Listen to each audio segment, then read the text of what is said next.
Mon nom c'est Rydberg, mon prénom c'est Eric, la maison d'édition c'est Litpol. Litpol est un nom que j'avais repris d'une édition des années 20-30 qui n'a pas fait long feu parce qu'elle a été allemande et elle a été supprimée par le nazisme, donc elle n'a pas perduré. C'était une édition Litpol voulant dire Literatur und Politik, donc faisant un lien entre littérature et politique. Donc c'est une petite maison d'édition, quand je dis petite, j'aurais pu dire microscopique, dans la mesure où c'est un truc que je fais tout à fait tout seul. Je fais la mise en page, non, je n'imprime pas, j'ai un petit imprimeur qui fait ça pour moi, mais après j'assure moi-même la distribution en faisant le tour des libraires de la Belgique francophone. Au Club des femmes musulmanes de Clara Zetkin est un texte fin des années 20 et qui n'existe plus sous forme papier ou presque. L'intérêt pour moi, j'essaie toujours quand même de faire un lien entre un texte passé, ce sont des textes passés, et l'actualité présente et les questionnements qu'on peut avoir aujourd'hui.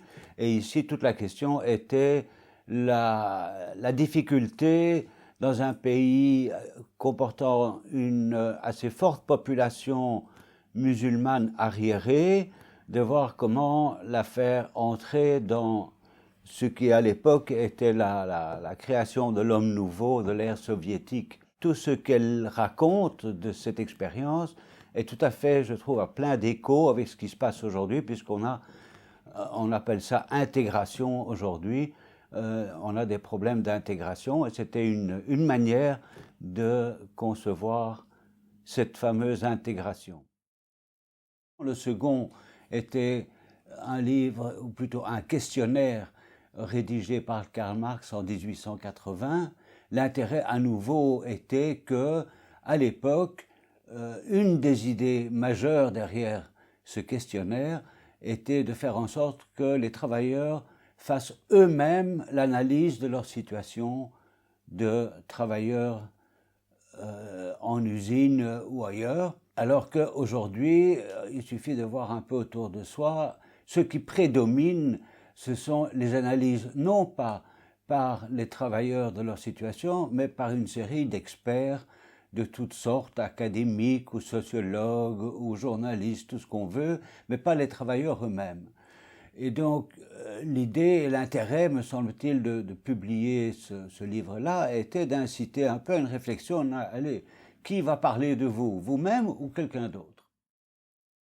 Un des privilèges quand on est éditeur, c'est qu'on peut s'auto-éditer. Donc j'ai écrit un texte moi-même et je l'ai publié sous le nom de Zeitgeist, ce qui veut dire l'esprit du temps. C'était ici, mais il y a une série de livres qui sortent là-dessus maintenant, ou d'études ou de travaux, sur le vocabulaire qu'on utilise aujourd'hui et à quel point il s'est un peu, rétréci, devenu conventionnel, c'est-à-dire qu'on répète les mêmes clichés entendus sans réfléchir sur ce qu'ils veulent dire, et en plus, très souvent, sous un angle assez propagandiste.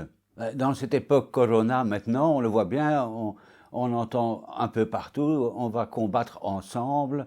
L'ensemble revient constamment. C'est assez logique dans une campagne publicitaire d'asséner quelque chose de manière sans nuance, mais tout de même l'ensemble qui revient tout le temps efface tout à fait ce qui existe de conflit dans le monde.